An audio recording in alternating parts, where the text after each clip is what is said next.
So mga par, sa naging bakbakan nga po sa pagitan ni Junto Nakatani kalaban si Ryosuke Nishida, kung saan mga idol kagaya sa inaasahan natin, umangat po ang bagsik ng WBC Bantamweight Champion. No mas pagdating sa lakas si Nishida mga idol, nakakatama naman ito mga boss, pero iba talagang epekto ng suntok ni Junto Boy. May diin talaga kung makatama. At yun nga mga idol, pagkatapos ng round 6, hindi na kinaya ni Nishida na ipagpatuloy pa ang laban. Sirado na ang mata nito mga idol, kaya panalo po via TKO sa round 6 si Junto Nakatani. At siya na ngayon ang bagong Unified Bantamweight Champion. Napapatawan na lang talaga si Inoue na andyan sa ringside nanonood ng laban. Malamang iniisip na ni Inoue mga idol kung paano ito makaiwas sa mga atake ni Nakatani kapag naglaban na sila.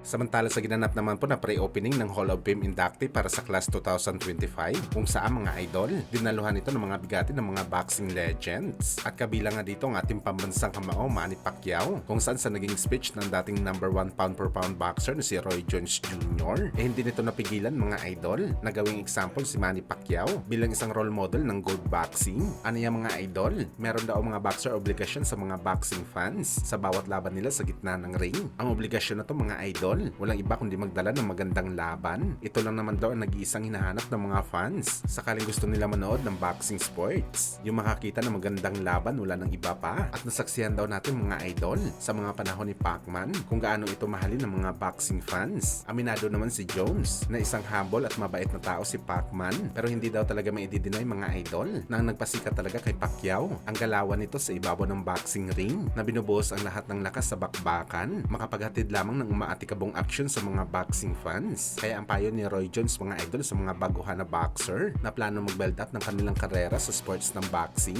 ipakita at ibigay todo daw ang lahat na makakaya sa bakbakan. Dahil ito daw talaga ang dahilan mga idol para mabilis ka makilala at masemento ang ligasiya mo sa sports ng boxing.